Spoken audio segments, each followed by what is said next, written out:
à toutes, bonjour à tous.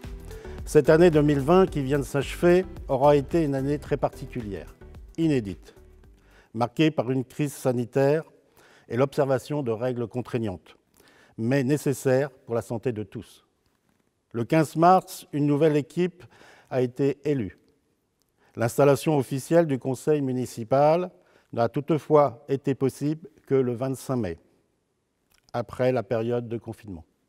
Une année municipale demande de la préparation, ce qui a pu se faire avec l'ancien conseil municipal et la nouvelle équipe pendant les périodes de confinement et de déconfinement. Je les en remercie. Il a fallu s'adapter, ce qui n'a pas toujours été simple. Je remercie également le personnel municipal, car malgré les contraintes, le fonctionnement du service public a pu être maintenu. La vie économique et sociale a été très perturbée. Les animations programmées par les associations et la mairie ont dû être annulées une par une. La fête du 14 juillet, tambour battant, les fêtes celtiques, à l'exception du festival du journal intime et du son et lumière qui ont été reportés. Ces renoncements auraient pu entraîner du découragement auprès des organisateurs, mais je peux vous dire qu'il n'en est rien et que les animations 2021 sont en préparation.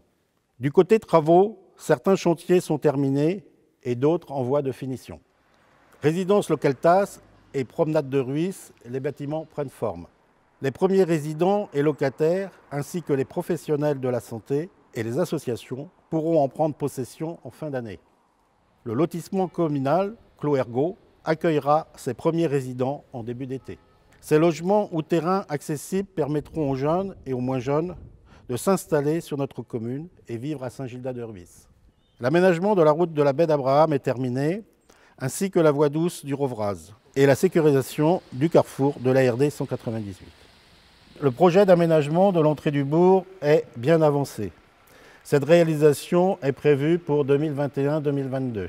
Des enfouissements de lignes sont également prévus dans les villages et sur de petits secteurs, avec des réfections de voiries qualitatives comme à Kersos. L'espace du verger de l'abbaye va nous permettre de programmer de beaux événements de plein air en toute sécurité. Après la salle Carcaradec, dont la rénovation est achevée et que nous sommes tous impatients de pouvoir utiliser, c'est au tour de la mairie de faire l'objet d'une extension et d'une profonde rénovation. Cette opération va s'étaler sur les 2 années à venir. Tous ces équipements nous permettent de nous retrouver et tisser ce lien social dont nous avons besoin. Jeunes, moins jeunes, se retrouver, c'est essentiel. Comme chaque année, des expositions, concerts et festivités seront à l'affiche. Les événements phares qui animeront notre commune dès le mois de mai sont en préparation. La microcrèche évoluera vers un multi-accueil de 15 places, soit 5 de plus, afin de répondre aux demandes des familles. Pas de fête de Noël le mois dernier pour nos aînés et les enfants. La tradition a malgré tout été préservée avec la remise de bons d'achat pour les uns et des cadeaux pour les autres. Que serait notre commune sans ce tissu économique dynamique proche de notre population? J'ai une pensée en ce début d'année à nos commerçants, nos entreprises éprouvées par cette crise sanitaire. Ils ont dû s'adapter et s'organiser. Gérer une commune, c'est être attentif aux besoins de la population et à la préservation et à l'aménagement de son cadre de vie. Sur le plan environnemental, il faut bien sûr évoquer des initiatives telles que la lutte contre les plantes invasives ou l'engagement d'une réflexion concernant la restauration et la mise en valeur de l'étier de Carpon. La surveillance de la qualité des eaux de baignade a été poursuivie, de même que les opérations d'enlèvement des gros apports d'algues. La procédure d'aménagement foncier suit son cours. Une modification et une révision du plan local d'urbanisme ont été engagées. L'action municipale, rapidement évoquée ici, a fait l'objet d'une communication régulière sur nos supports. Le site internet, CityWall, la lettre Quat9, Facebook, YouTube.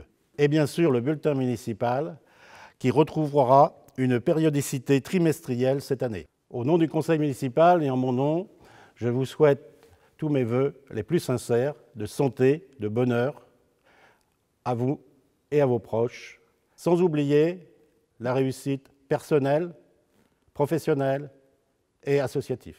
Mon souhait le plus cher est que 2021 nous permette de nous retrouver physiquement que nous puissions oublier le contexte que nous vivons et reprendre une vie normale.